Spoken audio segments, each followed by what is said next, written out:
Welcome to Oxford University. I'm Chris Barr.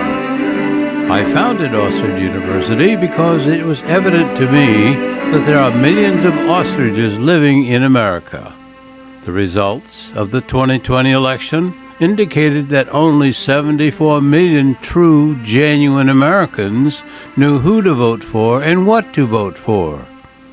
It also showed that America was infested with many rhinos, which of course are Republicans in name only, and ANOs, Americans in name only, who were just too lazy to vote and are tragically ignorant of the issues that keep America great and prosperous.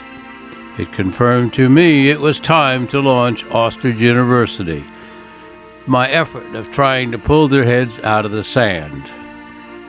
Most ANOs automatically assume, as soon as they see MAGA, that it signifies some diabolical scheme Donald Trump cooked up. Yes, it was coined by Donald Trump, but it is not some slick Republican slogan meant to do harm. To the contrary, casting all textbook political jargon aside, in plain, ordinary, everyday American English, it merely means that every day, every one of us must work to raise America from the ranks of the second-class, nondescript banana republic nation that the Biden's administration has driven us to return to the greatest in the world it once was for 247 years. MAGA, Omega, applies to everyone who lives in America. If you are not in favor of America being great, I suggest you catch the next flight to Cuba or Venezuela or any other place that you think is more wonderful than America, and I'll be happy to help you get there. And, however, I suggest Cuba because it's a shorter distance to swim when you want to come back. Many of you rhinos and ANOs want the freedoms and blessings of living in the greatest country in the world, but just sit back and swallow the garbage you read or see on the boob tube and watch the destruction of the culture and institutions that provide those freedoms. Many of you are too lazy to work. You expect everything to be handed to you. You'd rather sit back or smash windows and steal from stores. You live in America and take advantage of the freedoms provided to Americans, but you're not an American, you are an ANO. It is not just a Donald Trump goal. MAGA, Omega, should be your goal. Make America great again is being able to exercise your First Amendment rights. Children being able to recite the Pledge of Allegiance, or carry a Bible or Torah to class. Or players can kneel down in thanks on the football field. Or valedictorians can thank God for his guidance. If LGBT, or pride, or trans is the lifestyle you want to follow, you can thank our Constitution for the freedom to do that. But don't try to ram that garbage down the throat of others that know better. MAGA means girls, not have to compete against make-believe girls. When bread is $1.25 a loaf, not $6.95 a loaf. I know that to be a fact because I took this picture at a local so-called discount grocery store. Making America great again means you can drive to the coast or the mountains or any place else to view a beautiful sunset without fear of getting shot or hijacked. It means we have a Congress seated by men and women who have the courage to protect our freedoms instead of a gutless, selfish swamp that we have now, whose only concern, except for a few, is keeping their seat and getting reelected. When we regain our reverence for the 1.7 million Americans that gave their lives to protect MAGA and our old glory. When we regain our appreciation for the veterans who protect our freedoms every day, not just one day of the year, November 11th. When we regain our appreciation for the fact that America is indeed a constitutional republic founded upon Judeo-Christian principles. Yes, America is a Christian nation, despite Barack Obama telling his gullible audience in Cairo that America is not a Christian nation. I got news for you, Barry. Check the inscription of Moses above the entrance to the U.S. Supreme Court and the etching of the Ten Commandments on the main oak door leading to the courtroom.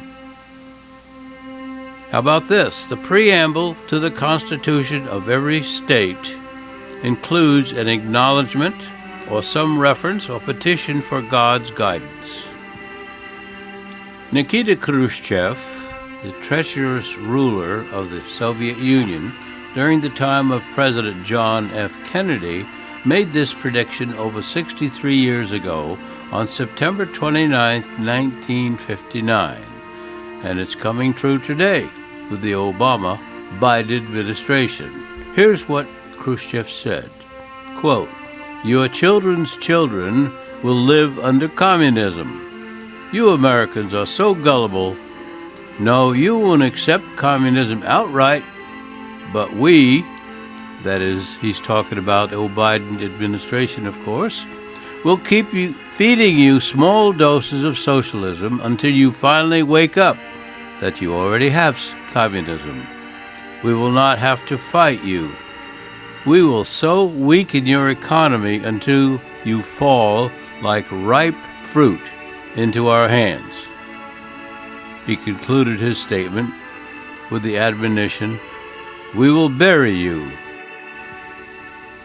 What Khrushchev described is exactly what happened to Germany, once a beautiful, free country, until a Satan quietly, secretly wormed his way into the culture.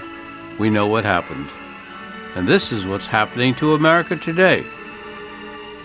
This book, Letter to the American Church, by well-known author Eric Metaxas, describes in detail how Germany fell to fascism and parallels how it is happening to America. This book is not just for church leaders.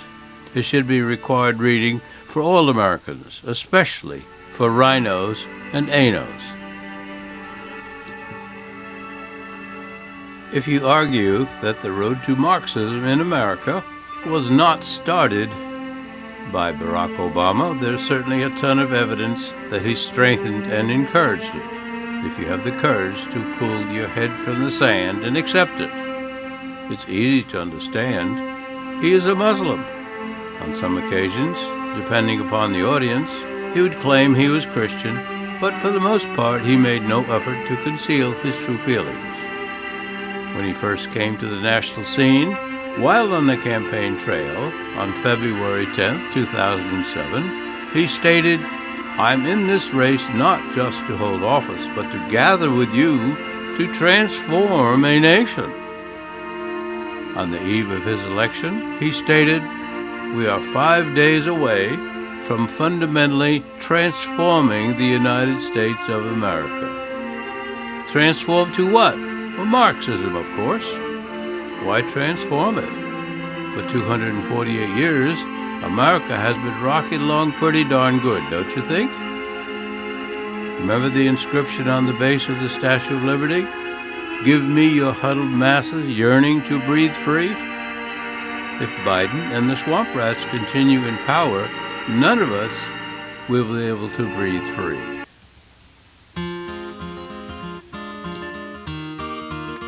This land is mega land, this land is my land, from the capital at D.C. to the city of Frisco. We're back in 22, we'll drain the swamp again, and make America great again. As I was walking across beautiful America, I looked to heaven where our blessings come from. Our Heavenly Father blessed us abundantly. This land was made for you and me. This land is mega land, this land is my land, from the capital at D.C. to the city of Frisco. We're back in 24, we'll drain the swamp again, and make America great again.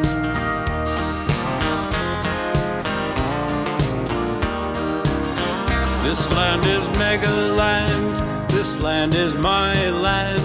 From the capital at D.C. to the city of Frisco, we're back in 22, we'll drain the swamp again and make America great again. We'll make America great again. Great